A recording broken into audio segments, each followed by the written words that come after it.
Willow Creek, Michigan, 1985. A small town where dreams of happiness turn to tragedy. Gail and Rick Brink, a young couple, plan a life together. Their love a beacon after Gail's troubled past. They marry, dream of a family, but their hopes shatter in a brutal double homicide. This true crime tale uncovers their love story, the chilling details of their deaths, and a complex investigation that reveals dark motives. Join us as we explore how the pursuit of happiness led to heartbreak. Welcome to Storyroom by Rico. Subscribe, hit the bell, and let's dive in. Share where you're watching from in the comments. Willow Creek, Michigan, 1983. Gail Anderson grew up in a small town, her family struggling to make ends meet, her childhood marked by hardship.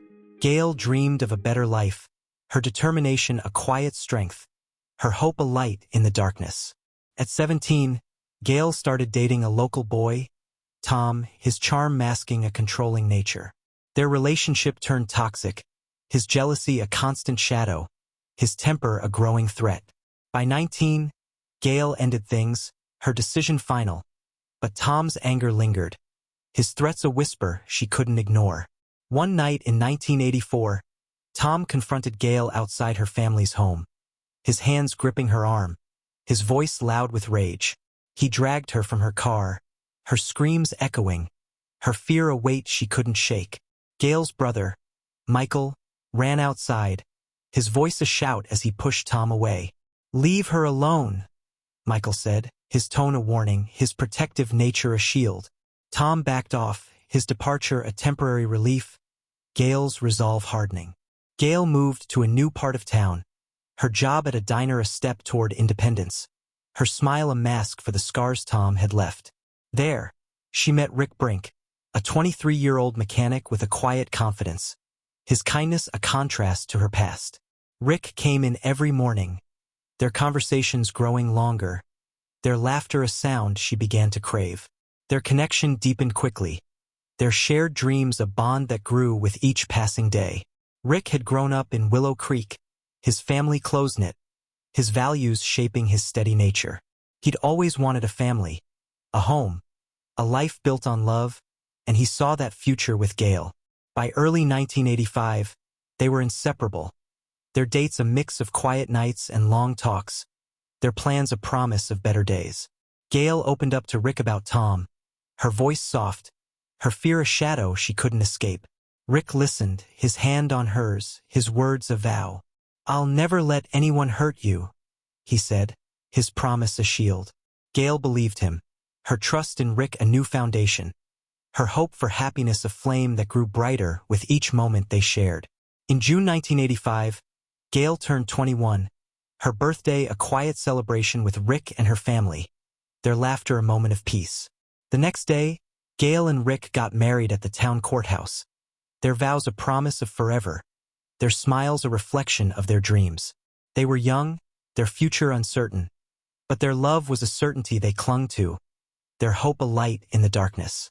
Gail and Rick moved into a small house, their savings poured into renovations, their evenings spent planning a family. "We'll have a little girl first," Gail said, her voice warm, her hand on Rick's, their excitement a shared vision. Rick nodded, his words a vow. "And a boy after that," he said. "We'll give them everything." They worked hard, Rick taking extra shifts at the garage, Gail keeping her job at the diner. Their days long, their nights a mix of exhaustion and joy. On July 14, 1985, Gail and Rick attended a friend's wedding, their laughter a part of the celebration, their dance a moment of joy. They left early, their hands intertwined, their voices soft as they spoke of their future. They drove home, their night a promise of rest, their love a shield against the world. But that night, tragedy struck, their dreams shattered in an instant.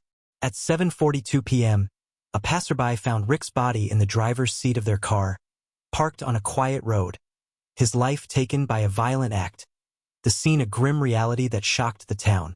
Minutes later, at 8:31 p.m., Gail was discovered nearby. Her life ended in the same brutal manner, the discovery a chilling confirmation of a double homicide. The initial investigation pointed to a possible murder-suicide, the proximity of their bodies a clue that raised questions. But Michael refused to believe it, his voice loud as he spoke to the detectives. Rick would never hurt her, he said. They loved each other. This was someone else. The police listened, their doubts growing, their focus shifting to a broader investigation. The complexity of the case, a weight they couldn't ignore.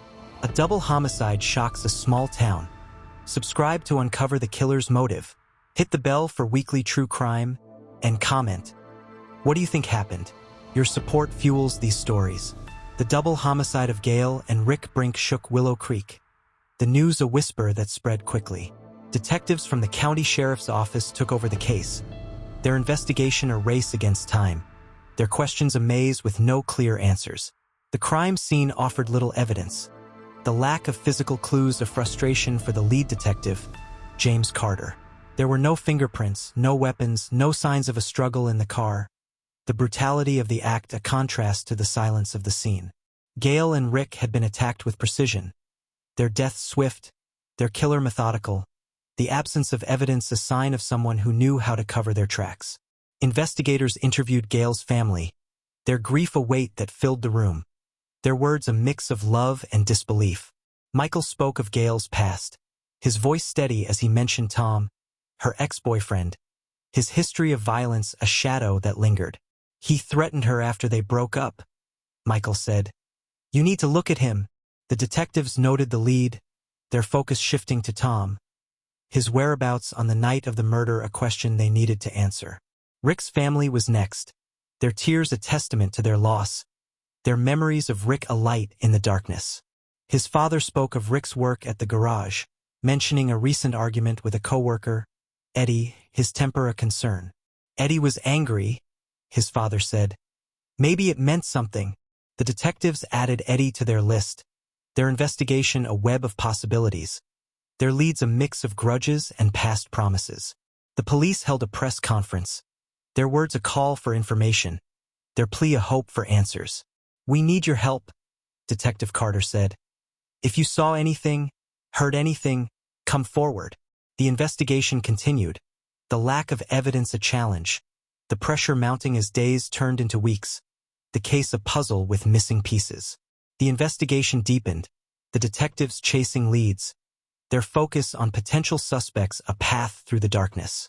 Tom, Gail's ex-boyfriend, became their primary person of interest, his history with Gail a motive that couldn't be ignored.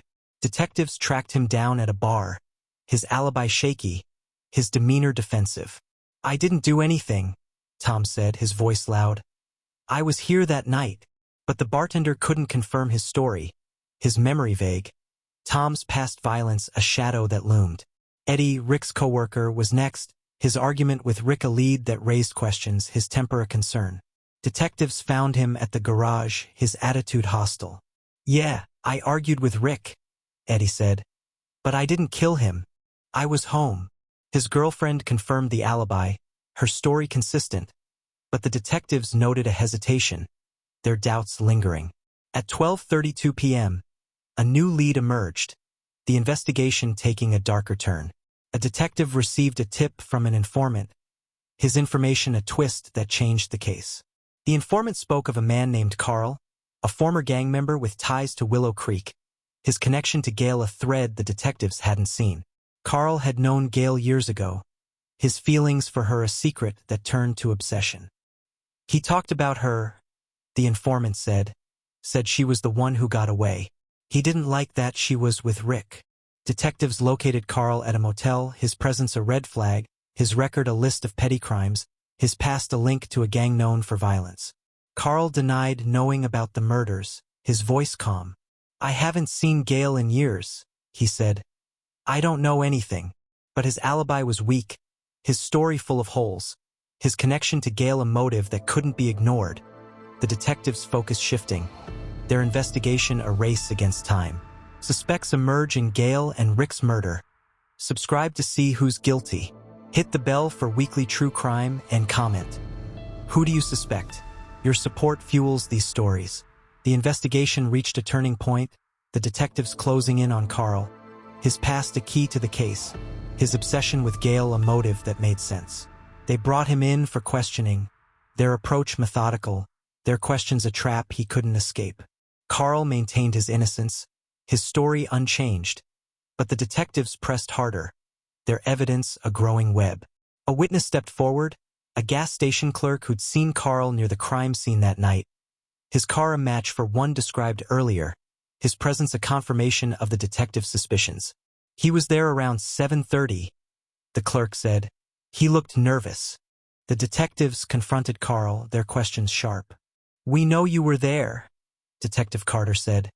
"We know you wanted Gail. What did you do?"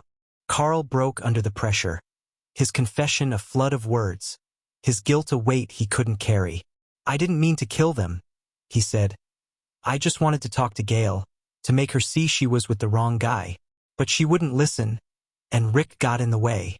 Carl admitted to following them after the wedding, his jealousy a fire that consumed him, his confrontation a moment of rage that ended 2 lives. The confession detailed the night of the murder, Carl's ambush a calculated act, his weapon a knife from his gang days, his escape a path through the darkness. He'd attacked Rick first, his anger a force that couldn't be stopped, Gail's screams a sound he silenced, her life a loss he didn't regret. The detectives listened, their case a puzzle finally solved, their justice a promise kept. Gail's family received the news, their grief a wound that wouldn't heal, their relief a small comfort. Michael spoke for them, his voice soft. "We'll never forget them," he said. "But at least we know the truth." Rick's family echoed the sentiment, their tears a testament to their love, their memories a light that wouldn't fade. Carl's confession brought closure to the double homicide case. The truth about Gail and Rick Brink's death's a heavy truth for Willow Creek, their story a wound that wouldn't heal. Carl was arrested, his trial set for the fall, his guilt a certainty the town couldn't ignore, his actions a shadow that lingered. Gail's family organized a memorial, their grief a shared burden, their love for Gail a light that shone through the darkness. Michael spoke at the service, his voice steady as he shared memories of his sister, her dreams a hope that had been stolen. "She deserved so much more," he said. "We'll keep her memory alive." The community listened, their support a comfort that held the family together. Rick's family held a service, their memories of Rick a mix of pride and sorrow, their words a tribute to his kindness, his love for Gail a story that ended too soon. His father spoke, his hands trembling. "Rick was a good man," he said. "They should be here living their dreams." The town mourned with them, their presence a quiet strength, their shared grief a bond that wouldn't break. The community started a fund in Gail and Rick's name, their goal to support victims of violence, their hope to prevent another tragedy, their efforts a way to honor the lives that had been lost. The fund grew quickly, the town's generosity a light in the darkness, the project a testament to the couple's impact. Willow Creek's police department faced scrutiny, their initial theory of murder-suicide a mistake that had delayed the investigation. Detective Carter met with the community, his voice sincere. "We made mistakes," he said, "but we'll do better, for Gail, for Rick, for all of you." The town listened, their trust fragile, their hope a quiet prayer for justice. The killer confesses. Subscribe to see the trial's outcome. Hit the bell for weekly true crime, and comment. What justice would you seek? Your support fuels these stories. In October 1985, Carl's trial began, the courtroom a stage for justice, the community watching, their presence a demand for accountability. The prosecution presented their case, their evidence a web that trapped Carl, their words a story of obsession and violence, their goal a conviction that would honor Gail and Rick. Carl's confession was the centerpiece, his words a chilling recount of the night, his lack of remorse a weight that filled the room. The prosecutor played the recording, Carl's voice a cold admission. "I couldn't let her be with him," he said, the jury listening, their faces a mix of shock and anger, their decision a burden they carried. Witnesses testified, their stories a confirmation of Carl's guilt, their words a thread that tied him to the crime. Michael took the stand, his voice steady as he spoke of Gail's past, her fear of Carl a shadow that had followed her, his obsession a motive that led to murder. The defense argued for leniency, their claim a plea for understanding. "He didn't plan this," the lawyer said. "It was a moment of passion." But the jury wasn't swayed, their verdict a reflection of the evidence, their decision a call for justice. On November 12, 1985, Carl was found guilty of 2 counts of murder, his sentence a life in prison without parole, his fate a consequence of his actions, his guilt a weight he'd carry forever. The families sat in the courtroom, their tears a mix of relief and sorrow, their justice a bitter victory, their loss a wound that wouldn't heal. Years passed in Willow Creek, the double homicide of Gail and Rick Brink a memory that lingered, their story a lesson that shaped the town. The fund in their name became a cornerstone of the community, its support a lifeline for victims of violence, its impact a testament to the couple's legacy, their dreams a light that wouldn't fade. Gail's family honored her memory, their grief a part of their lives, their love a strength that carried them forward. Michael started a scholarship in Gail's name, its focus on helping young women escape abusive relationships, its goal a reflection of Gail's journey, her courage a gift to others. "She'd want this," Michael said, his sister's memory a guide, his work a vow to keep her alive. Rick's family joined the effort, their memories of Rick a mix of pride and sorrow, their actions a tribute to his kindness, his love for Gail a story that inspired. They worked with the fund, their time a donation, their support a way to give back, their son's dreams a light that shone through their loss. Willow Creek's police department reformed, its focus on community a lesson learned from the case, its commitment a promise kept. Detective Carter stayed in touch with the families, his work a reflection of the justice he'd fought for, his memory of Gail and Rick a weight he carried. "They deserved better," he said, his promise a vow to do better. The community held annual vigils, their gatherings a time to remember, their words a tribute to Gail and Rick, their love a story that wouldn't be forgotten. Neighbors spoke of the couple's dreams, their happiness a moment that ended too soon, their tragedy a lesson that shaped the town, their legacy a beacon for others. Willow Creek remembers Gail and Rick Brink, their love a light that tragedy couldn't extinguish.